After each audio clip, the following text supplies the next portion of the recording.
Hello, I am Leron Brummel. Thanks very much for joining me. I've got a special guest this evening, Vice President of the Cooperative Republic of Guyana, Dr. Bharrat Jagdeo. Dr. Jagdeo, thanks very much for taking some time out to chat with us here on NCN. How are you?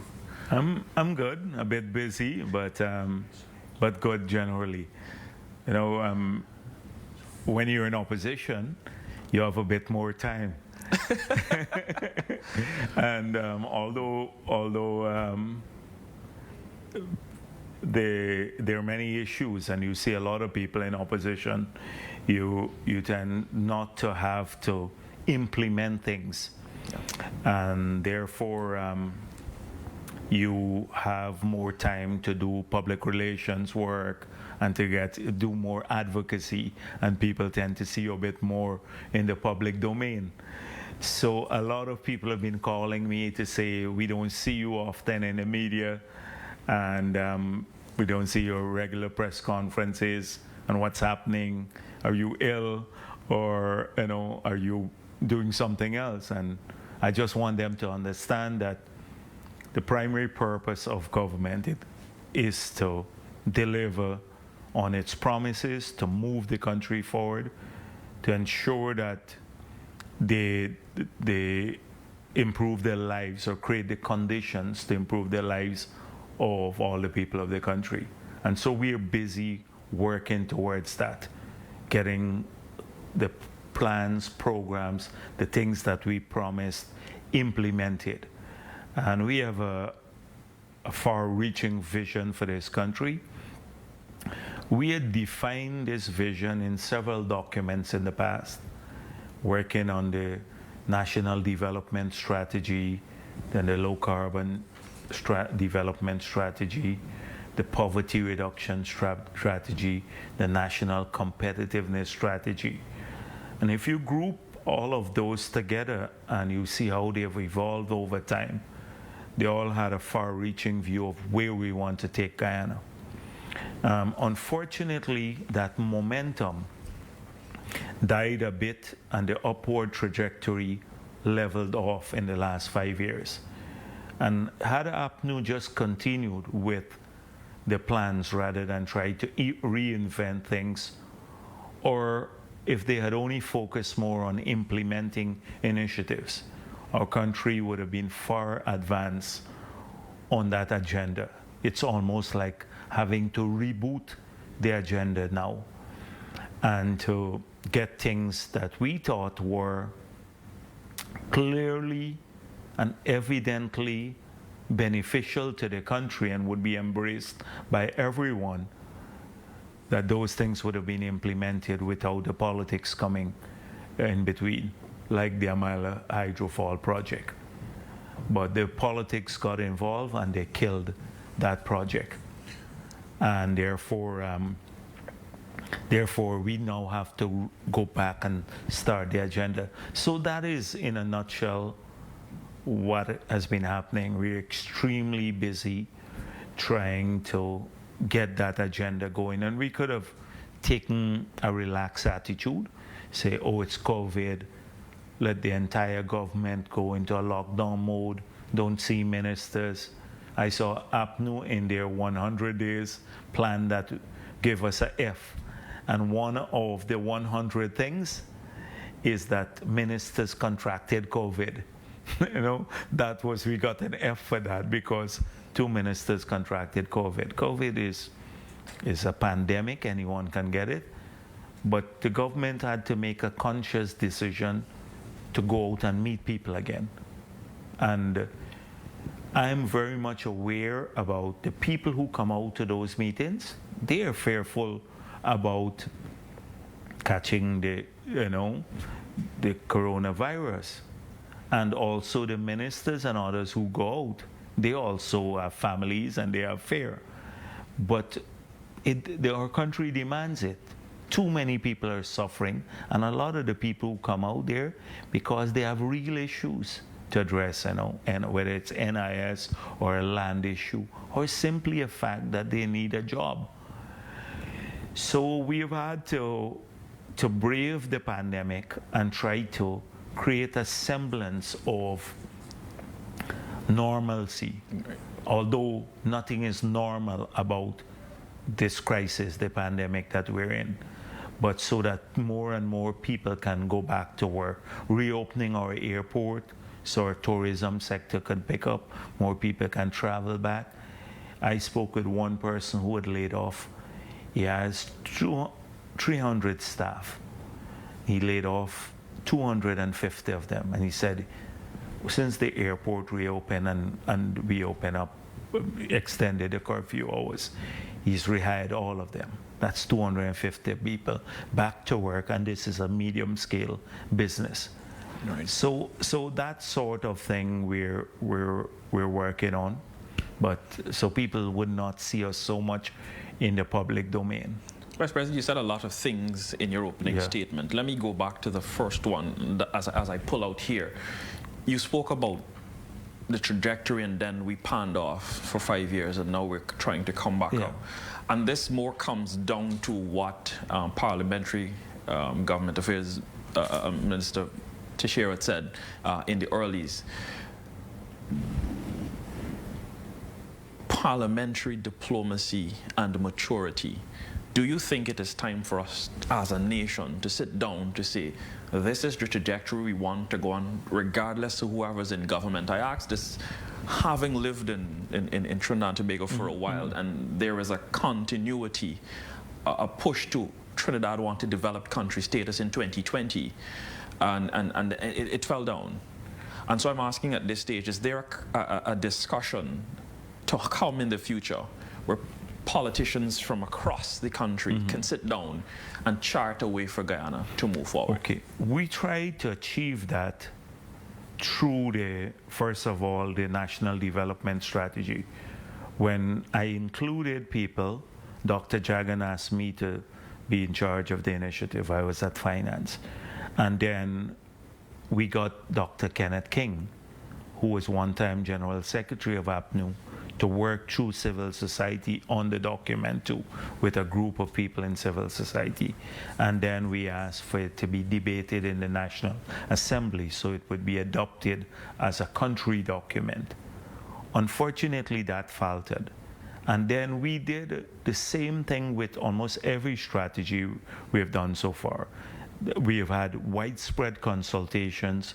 The documents have been tabled in Parliament for discussion. Often it's not about the generic acceptance of a document. You know, Parliament tends to adopt documents in a without, so they may adopt a national plan, but when you're in office, your fidelity to that plan is tested. And if you are not guided by the lofty ideals of the plan, you fall prey immediately to a very partisan approach at implementing initiatives with this desire to negate everything that was done in the past. And that is what happened. It's not as though our country didn't know we needed to have a cheaper source of energy, a base load system. And the easiest way to do that would have been the Mile of Hydrofall project. Right. But what happened? APNU in opposition said, oh, it's a terrible project, fraught with corruption. When they got in, then Norway did a review, and the review said this is the best way of achieving, your renewable targets, but cutting your costs. The power cost would have been by 50% lower. We would have saved hundreds of millions of dollars on the balance of payment side. We would have added about 2 or 3 percentage points to GDP growth in the construction period. You had more, we were going to nearly double the amount of energy or base load capacity we had. All of that was known. And yet there was no attempt to do it. So what happened? 5 years later, APNU worked on a few tiny things like solar, a small solar system here or something here. But we don't have base load investment and hence blackouts. So that is that is what happened. The partisan thing. So we had a low carbon development strategy. We earned a lot of money. It was to demonstrate an alternate path to prosperity. And it had a means of earning money and then financing initiatives. So they thought, well, let's scrap that and go for a green state economy strategy. But the green state strategy is that so consultants were brought in, international organization. We produced a document that is good, lofty in ideals, but it's not practical, has no program or policy or means of financing it to achieve the lofty objectives. And so it is, again, so we parked another initiative. So what I'm talking about is not just acceptance of this pathway that we need to work together, but fidelity to the plan when you have power. And like the Constitution, people talk about constitutional changes, the need for constitutional changes. But we had a constitution that clearly outlined how the head of GCOM should be appointed. President Hoyt, when he became leader of the opposition, on several occasions, and other leaders of the PNC accepted that, and we followed that constitution for 25 years without any hint of disagreement as to how that appointment should take place. So it's not the flaw in the Constitution.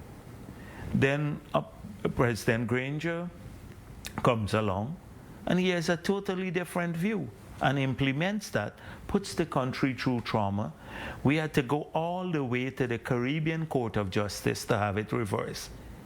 It's not the Constitution that is flawed, because the two parties had a clear understanding and implemented it throughout that entire period for 25 years. But then someone comes along with a capricious understanding of how it should operate and does it in a very partisan manner and violates that. So that's why when I see a lot of people calling for constitutional changes, they have not really gone through the far-reaching constitutional changes we made in 2001 to have an inclusive government at the level of the legislature, empowering opposition parties to have a greater role in the agenda of the country. And that is what we did consciously in the 2001 changes.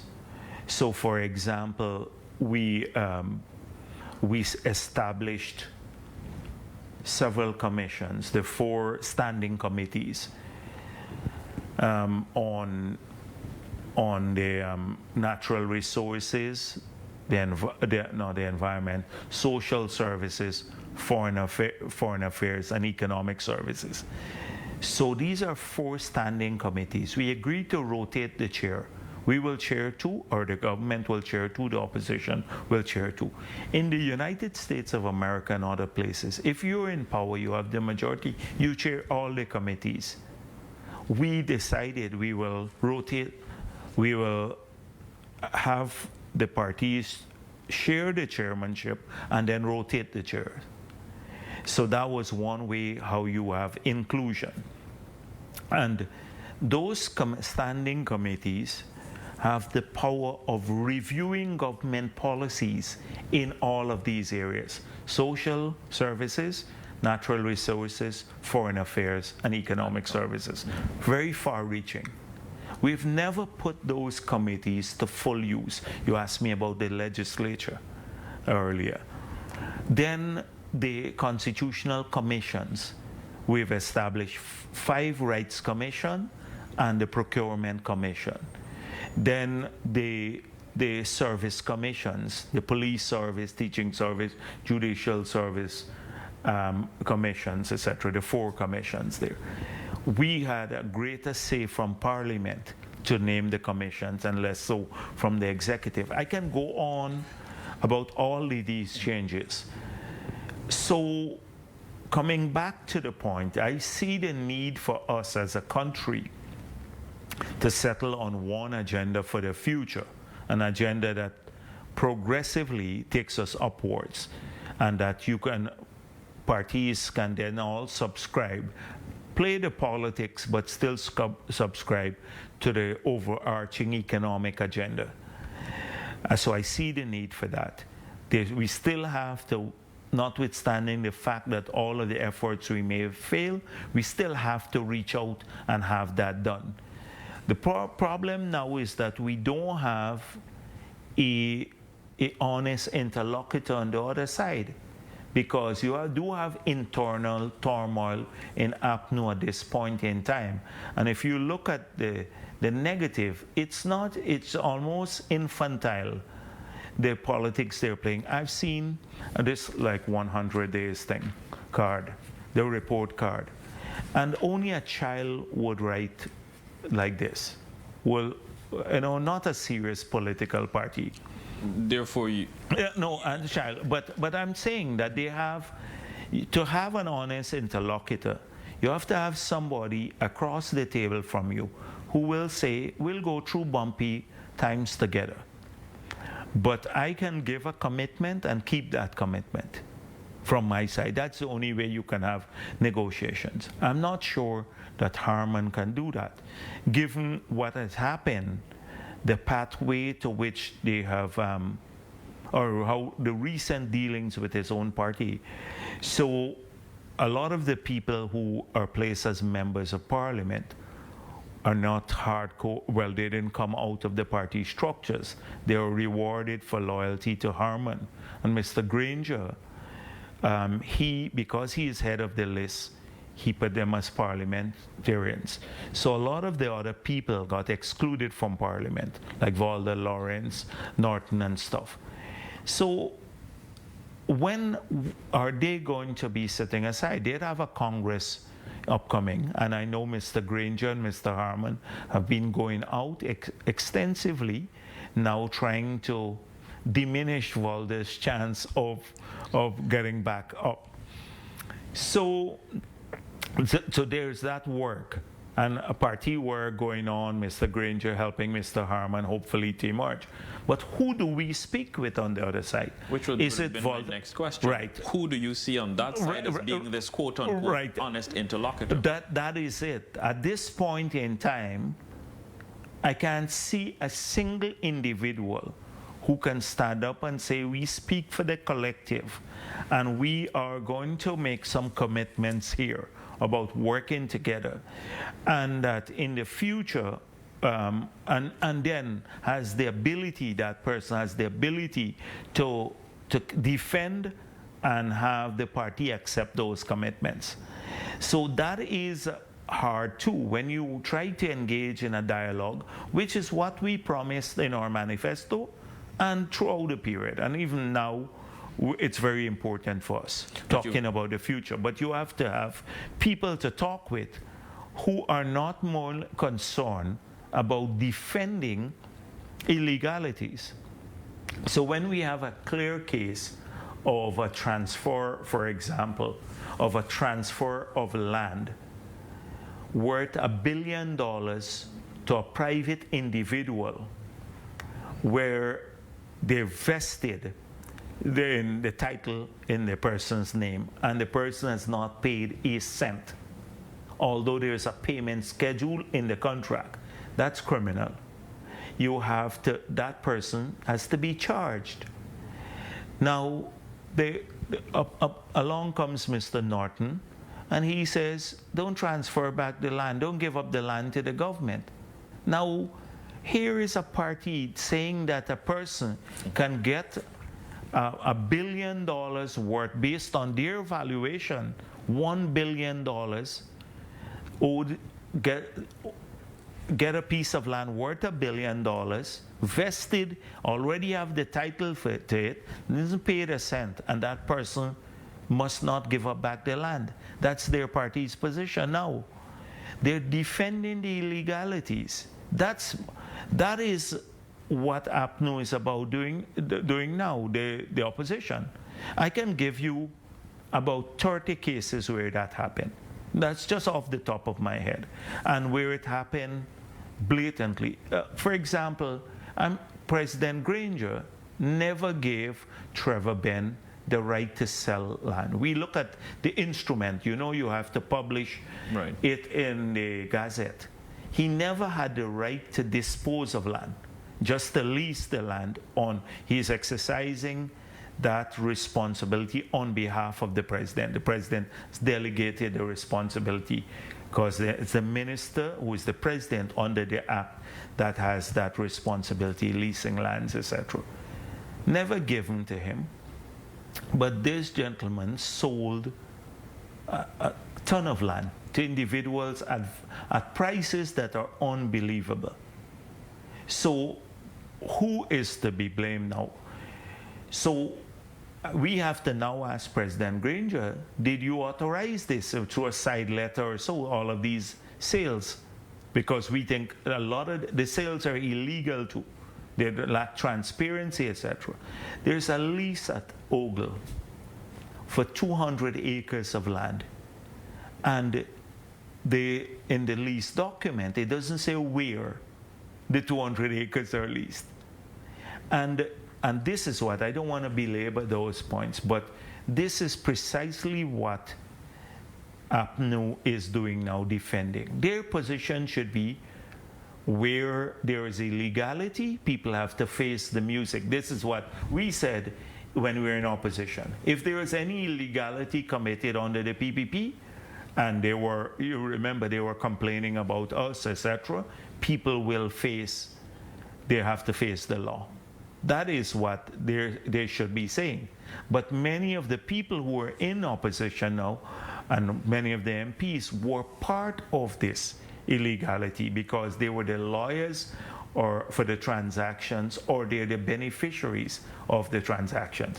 And to large sums of money, exceeding millions of US dollars I'm talking about. And all of that will unfold in the future. So we don't have, from the other side, any attempt to engage on a serious issue or an agenda for the future. They're still busy defending the illegal deals. You say all of this, Vice President, and you may have touched on it as you passed it. You said illegalities, and we are going to sit down and deal with this. But for a regular man looking out in the street, he's going to say, well, you're just saying things. Which body, is there a body, quote unquote, competent enough in Guyana to look into these such things that you've raised that can, if that's what we're saying, bring prosecutions and find the truth in this? Or do we have to look outside? This is the police. The police are responsible ultimately for the investigation. So what happens is that when we have, like in NISIL, we get all the files, we look at the files, we have lawyers advising the corporation or the company, and then you see an illegal transaction, it has to go now to the police. It would be either through the regular arm or through SOCO, and then they do the full investigations. They have to give people the right of response. They have to invite them in for statements and stuff, and then the files would have to go to the DPP to decide whether you charge or not. So that has to happen. That's a process. But clearly, what we have seen and what we know, we know that it amounts to grave malfeasance in office, and it's unbelievable what you've seen. I'm even lost. I don't want to be overly harsh, but it's criminal behavior with no regard for any impunity.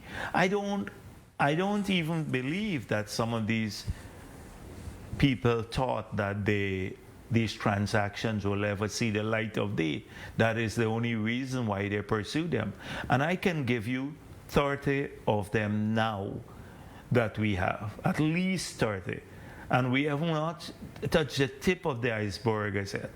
And Guyanese of every political persuasion, every race will be outraged because that's their asset. That's our asset. And to see how they were given to individuals in large scales, and this is with proof, not like a general, there were lots of allegations against the PPP too.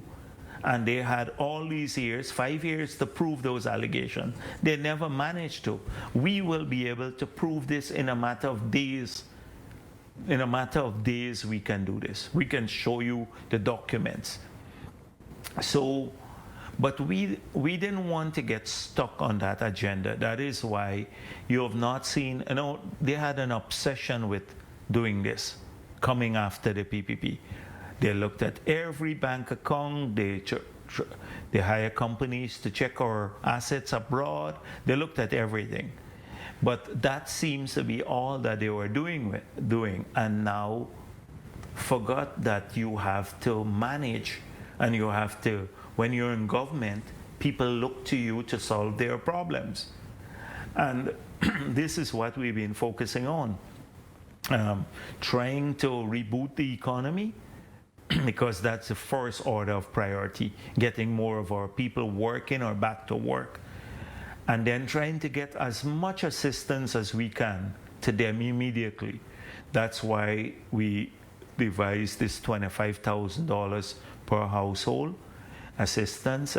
It's going on now. Are you satisfied with the way that is? It is. Government it is satisfied very with the way hard. it is being rolled out at this point? We did it per household to avoid this argument. We couldn't do a means test because we said all of our people should get it, every person. So APNU is finding it difficult now because they were started off by saying, when we said we're going to give it out, that we're going to discriminate against people, the people who voted APNU. And we said, how could you discriminate if we're going to every home? Every single home in Guyana will get this. Now, we had another issue of how do we deal with homes where you have multiple families.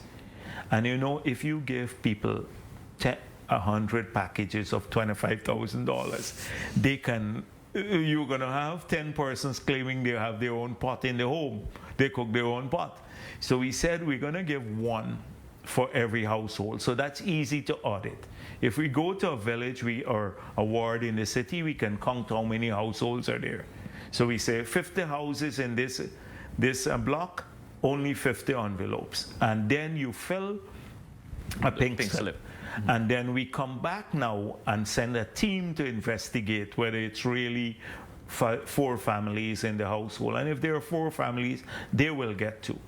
So of the 110 packages that have been delivered so far, 110,000 households, 110, we have had 11,000 pink slips filled out. So it's about 10% more. Okay. 11,000 pink slips. And we have not completed all the regions. Today, I think Region 5 will start, and then we'll come to Region 4, which is the big region, and to get it done, because all the other regions have moved forward with this or about to be completed. Once we complete 5, then we'd start in Region 4. Given the uncertainty of this pandemic and this initial tranche that you're giving out of $25,000 per household, the question comes up, should this move into another 6-7 months? Is government prepared, or is government projecting that they may have to offer more assistance to the nation? We are programming some reimbursements through our retroactive financing, some reimbursements for early expenditure. And we are already trying to target more help to households and vulnerable families. So in the future, we're hoping also that we can get the vaccines early. We're putting a lot of effort into this. I saw Moderna today, the news on Moderna, that they said that their vaccine has a 95% efficacy. The Pfizer one had a 90% efficacy. And the good thing about it, if that's so, is that vaccine could be stored in at minus 20 degrees. That means in a regular fridge for 30 days. The Moderna vaccine, you had to have a special cold storage facility, right, at minus 80 degrees. So it would allow you to store the vaccine and then get it out quickly. So we are hoping, we're praying that the vaccine comes out early, a vaccine of that nature, and that we can get it. We have the resources to buy it, but the supplies, might not be available in the early period, and that all of our people can get vaccinated. So if that happens, we're hoping that the first quarter of next year, maybe a lot will get vaccinated. Then we will hopefully have turned the corner on the pandemic, and life can go back to normalcy. So we're planning for future tranches, helping more, but we're hopeful that you can, get people working in our country back to normalcy even before then, the need for that. But on the other hand, we're also trying to get more money into people's pockets by the pension. For example, the pension books are going out now for 2021. So they have to do some work. I spoke with the minister about getting more places where pensioners can collect their books. Because rather now, yes, post office, and they put in the papers a list of places. But we're trying to increase that. And in the hinterland, it's a promise we made on the campaign trail, because sometimes people have to come out from the villages, use a boat to come to Central Point. It's very costly for them to do that, to collect their pensions, etc. So we're doing more mobile distribution in the hinterland. But that will put about $17.7 billion in the pockets of pensioners. And because we've increased it by about 20%, it moved from 20,000 to 25,000 now, that people will be getting another close to $4 billion more than they're getting this year, pensioners. So because of that increase, that a 5% or a $5,000 increase per pensioner is equivalent to nearly $4 billion more when you multiply by the number of pensioners we have, which is close to 60,000 pensioners. So we're hoping that they would get more, at least incrementally $4 billion more in their pockets that they didn't have this year. And the same thing with the school uniform. We doubled that in the last budget. So that put in the pockets of the families another maybe about $400 million more, because we've doubled the school uniform voucher, the school uniform. Next year, we are also increasing the 10,000 grant by $5,000 more, right? So it will go to 15,000 per child. So a lot of these things that were not there before, right, or at a smaller scale, we're hoping by giving this out that you'll have billions of dollars more flowing into the pockets of our families that have children and everything else, so that they spend this money back in the economy too. So you see more economic activities. A number of people have told us since we relaxed a bit on the curfew, etc., that they've seen businesses doubling and stuff like that. Doctor, you talk about giving out. How is the country taking in? Where are you getting the money from? And I know this is where you're going to get comfortable in terms of telling me how the finances work. Yeah, sure. But you're talking about granting and giving and moving. But how is Ghana making money? Are we going to be, our sectors stronger or going to be stronger with, and let's not look at oil by itself here as yet. Our sector strong enough for us to bring this money, and then when we add oil to it, is that the backup for it? So clearly, in this year's budget, there is a continuation of some borrowing, because the borrowing escalated And this is a result of two things. We have spent a lot of money on things that don't deliver welfare to people. So I've been very critical of the last government when I said they couldn't find $1.5 billion to keep the school kids grant, the 10,000 grant. They said they couldn't afford it. But dietary in government went up by $1.6 billion more per year. That is food in government. When renting of buildings for government increased by $1 billion above 2014, I'm talking above the last budget we passed when we left office, it increased by $1 billion more per year, renting buildings for government. We had the Department of Environment that was renting a building on Main Street for $800,000, and the Climate Change Department here in the Office of the President. And I've just merged the two. And with a view to getting more work done, and we gave up the rental. That will save us $800,000 more per month. Per month. Right? And imagine that's happening all around the place. And so that is how you have to move.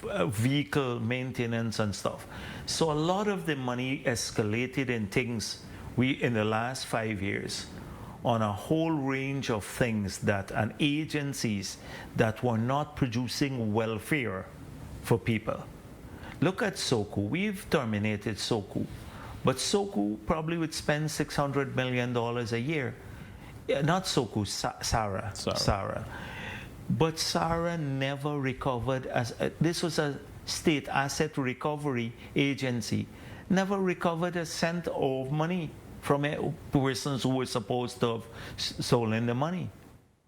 Not a cent. And you spending $600 million a year on it. And it's best to just terminate it and then try to, like what I'm talking about. If you see people who have really stolen the assets, go after them directly through the criminal justice system. But not small people, because a lot of small people were engaged in some little thing. I think we set a cutoff at some stage. You have to do that because it's better to go after the masterminds than some people who got caught up. Fish. Yes, the little fish. I know people who were stealing stationery and stuff like that. We don't have time for all of that sort of stuff. Although it's bad, but you can't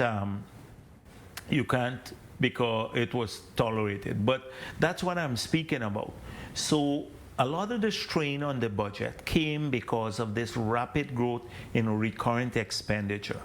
But not recurrent expenditure that ended up in people's pockets, like our children. In fact, they took from our children to fund this. That is why when President Granger was saying about the buses, the 5Bs program, I said, if you take $1.6 billion a year and multiply it by 5 years, that's about $8 billion that our children lost because you took away the $10,000. So how many buses we could have bought 1,500 buses with that money. And you're saying that, I gave 20 buses and they were donated and that would compensate. So our children lost. The children, and these are APNU, children of APNU parents and PBP parents and everybody. Our children, the children of our country, lost that money. And so I can go down the list. When the pensioners lost their free water, right? That's about $600 million more per year they have to pay. But $600 million we're spending on SARA, people just sitting around. And it is this sort of thing, making sure more resources go to people that matter. So that led to an explosion of expenditure on the recurrent side, non-productive expenditure. And secondly, our revenue started coming down from growth in the economy because the non-oil sectors all started tanking. And just look at the budget. If you examine the budget, you will see that almost every sector was in decline outside of the oil and gas sector. And even before COVID came along. So your job should have been to expand the non-oil sectors by producing giving them incentives so they can generate more jobs and revenue. We took away incentives from the productive sector by making capital equipment VATable. So when people buy capital, it's to a tractor, combine, a bulldozer, in the gold mining sector, some other piece of equipment. They do that to invest and to hire more people and to create and to find gold, so then you get more taxes. If you start making it harder for people to do that, then you're destroying those sectors. That's why APNU was saying this is a private sector budget, but we just gave back the incentives to our productive sectors so we can create more jobs. In the long run, you'll get more revenue. So that is what happened. So because of this situation, we have to continue borrowing because the fiscal deficit is big, still big. As our economy starts improving again and we reboot, that would narrow, we can retire some of the debt. And we will be able to, and once the oil, by 2024, 2025, that's when you start seeing a lot more money coming from the oil and gas sector. Not in these next 4 or 5 years. A lot more will come in the back end because of the contracts they signed. They didn't ring fence the expenditure. So a lot of the continued exploration for oil and gas are financed out of profit oil and stuff. So I don't want to get into that now, but that is something very, very disturbing. But it puts our revenue back end rather than front-ending revenue for the government or the country. And so that is when we'd start seeing some more money at scale coming in. Right now, it's not a lot of money coming in from the oil and gas sector. So this is something, so that's how we finance it. In the immediate term, we'd have to continue borrowing for a while, and then as the economy picks up back and the oil and gas sector, we will then retire the debts and be able to finance much more expenditure. Dr. Jagdeo, there's so much we can talk about. I see my guys giving me a signal. I think we probably need to do a series to talk about this stuff. But about all of that. Let me talk about what's happening now. We're just over 100 days in government. Yeah. Just as you've been saying, you've been outlining the measures. You satisfied? Has government sat down to look at what it's done in the last 100 days and projected what it wants to do coming into the future? Are you first satisfied with that? And two, when you talk about the projections, how fast does government project this economy to grow? From what I'm seeing now, the signs are all healthy. We've cleared a ton of permits for local people whose investments have been held up because for 2.5 years they're waiting on CHNPA or the city council. That's in excess of $50 million US. That's over 10 billion local people investing. We have looked at the hotel. We had nearly 30 persons expressed interest. We've gone through every one of them. 90% have a local person, or in fact 95%, a local individual or someone as part of the project in partnership. And not 30 hotels will go for, I think maybe 4 or 5 will get to the stage, the construction stage. But those are big name brands that will make a difference.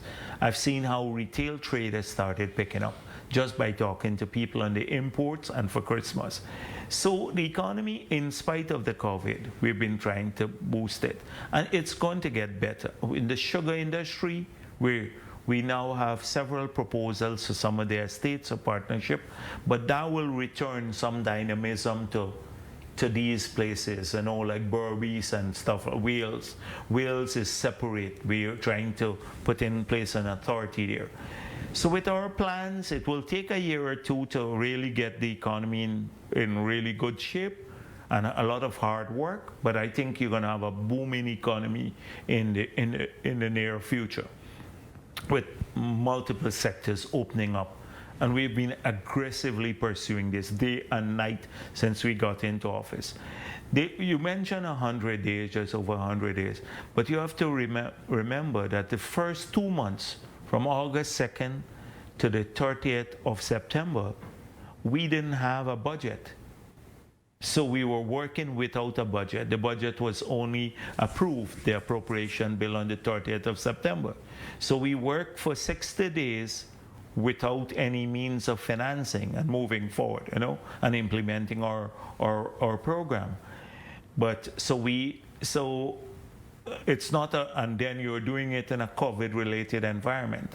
So normally 100 days is the honeymoon period. Not what people say, how much you achieve. You get 100 days as a honeymoon.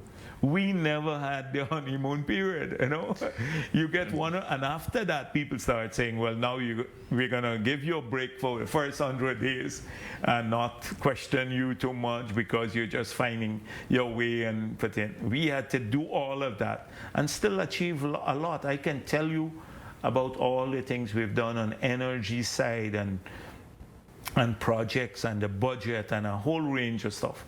Literally hundreds of things in different areas. We're raising money for housing. We've already laid out how we'll achieve the 50,000 house lots. We're working on the bridge projects, several of them. The 4-lane roads have advanced, work has advanced on that. So a lot of those things have been done, completed. We're going to start seeing construction activities from next year because we have to go through the formal tendering process now, but we've cleared the hurdles, the policy hurdles for a lot of these projects. So yeah, it's been a hectic few months, the last 3 months or so. Been hectic. Well, I wish you the best going forward, Dr. Yes. Jagdeo. It's been a pleasure chatting with you. Okay. I think our next session has to definitely be strictly on energy. Yes, to talk about what is happening, because there's so much happening. There are lots of things we can talk about. A lot of people want me to share. We can do that in a more political setting, though, because on where we go as a country and stuff like that. But yeah, you're right there. I should be doing a few more press conferences. And I think I do one with all of these, the F grade stuff like that we have. That might be a bit too much to sit down and go Yes. 100 things. We must have another chat coming up. Definitely. Thank you very much, Dr. Jagdeo. Well, thank you very much for joining us. I am Leron Brummel. We've been chatting with Vice President of the Cooperative Republic of Ghana, Dr. Bharrat Jagdeo, and look out for a lot more to come in the future. Have a good one.